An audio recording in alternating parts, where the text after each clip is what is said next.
Good morning. It is an honor for me to join this distinguished group of leaders from nations around the world. We come here in Copenhagen because climate change poses a grave and growing danger to our people. All of you would not be here unless you, like me, were convinced that this danger is real. This is not fiction, it is science. Unchecked, climate change will pose unacceptable risks to our security, our economies, and our planet. This much we know. The question then before us is no longer the nature of the challenge. The question is our capacity to meet it. For while the reality of climate change is not in doubt, I have to be honest, as the world watches us today, I think our ability to take collective action is in doubt right now. And it hangs in the balance.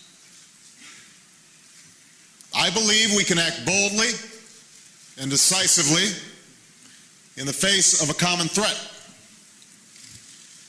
That's why I come here today, not to talk, but to act.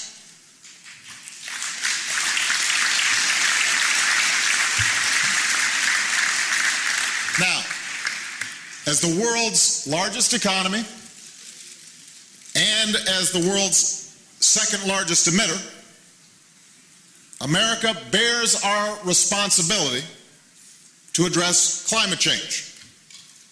And we intend to meet that responsibility. That's why we've renewed our leadership within international climate change negotiations. That's why we've worked with other nations to phase out fossil fuel subsidies. That's why we've taken bold action at home by making historic investments in renewable energy, by putting our people to work, increasing efficiency in our homes and buildings, by pursuing comprehensive legislation to transform to a clean energy economy. These mitigation actions are ambitious, and we are taking them not simply to meet global responsibilities. We are convinced, as some of you may be convinced, that changing the way we produce and use energy is essential to America's economic future, that it will create millions of new jobs, power new industries, keep us competitive, and spark new innovation. We're convinced, for our own self-interest, that the way we use energy, changing it to a more efficient fashion, is essential to our national security because it helps to reduce our dependence on foreign oil and helps us deal with some of the dangers posed by climate change. So I want this plenary session to understand America is going to continue on this course of action to mitigate our emissions and to move towards a clean energy economy, no matter what happens here in Copenhagen. We think it is good for us as well as good for the world. But we also believe that we will all be stronger, all be safer, all be more secure if we act together. That's why it is in our mutual interest to achieve a global accord in which we agree to certain steps and to hold each other accountable to certain commitments. After months of talk, after 2 weeks of negotiations, after innumerable side meetings, bilateral meetings, endless hours of discussion among negotiators, I believe that the pieces of that accord should now be clear. First, all major economies must put forward decisive national actions that will reduce their emissions and begin to turn the corner on climate change. I'm pleased that many of us have already done so. Almost all the major economies have put forward legitimate targets, significant targets, ambitious targets. And I'm confident that America will fulfill the commitments that we have made, cutting our emissions in the range of 17% by 2020 and by more than 80% by 2050 in line with final legislation. Second, we must have a mechanism to review whether we are keeping our commitments and exchange this information in a transparent manner. These measures need not be intrusive or infringe upon sovereignty. They must, however, ensure that an accord is credible and that we're living up to our mutual obligations. Without such accountability, any agreement would be empty words on a page. I don't know how you have an international agreement where we all are not sharing information and ensuring that we are meeting our commitments. That doesn't make sense. It would be a hollow victory.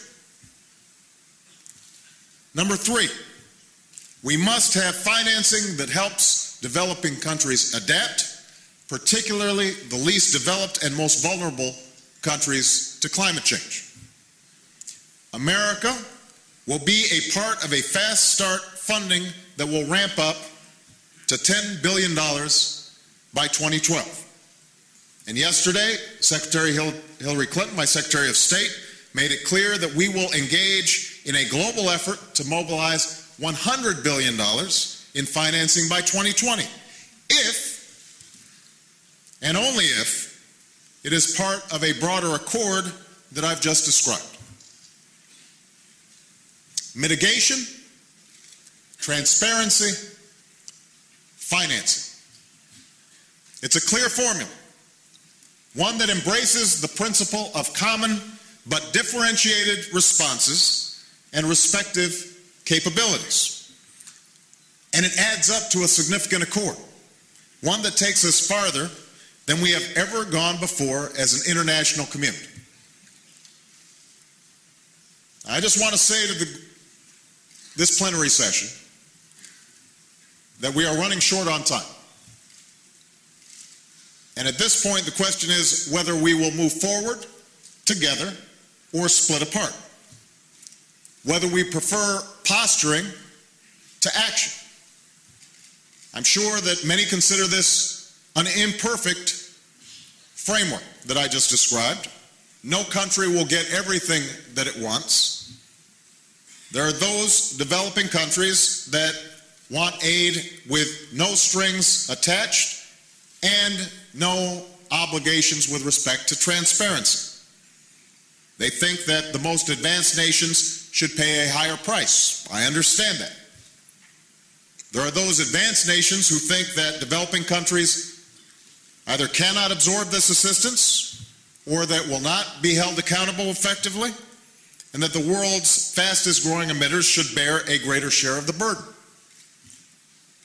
We know the fault lines because we've been imprisoned by them for years. These international discussions have essentially taken place now for almost 2 decades. And we have very little to show for it other than an acceleration of the climate change phenomenon. The time for talk is over. This is the bottom line. We can embrace this accord, take a substantial step forward, continue to refine it, and build upon its foundation. We can do that, and everyone who is in this room will be part of a historic endeavor, one that makes life better for our children and our grandchildren. Or we can choose delay, falling back into the same divisions that have stood in the way of action for years. And we will be back having the same stale arguments month after month, year after year, perhaps decade after decade, all while the danger of climate change grows until it is irreversible. Ladies and gentlemen, there's no time to waste. America's made our choice. We have charted our course. We have made our commitments. We will do what we say. Now I believe it's the time for the nations and the people of the world to come together behind a common purpose. We are ready to get this done today. But there has to be movement on all sides to recognize that it is better for us to act than to talk.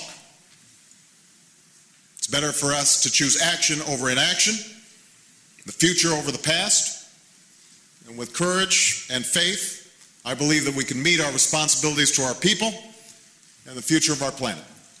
Thank you very much.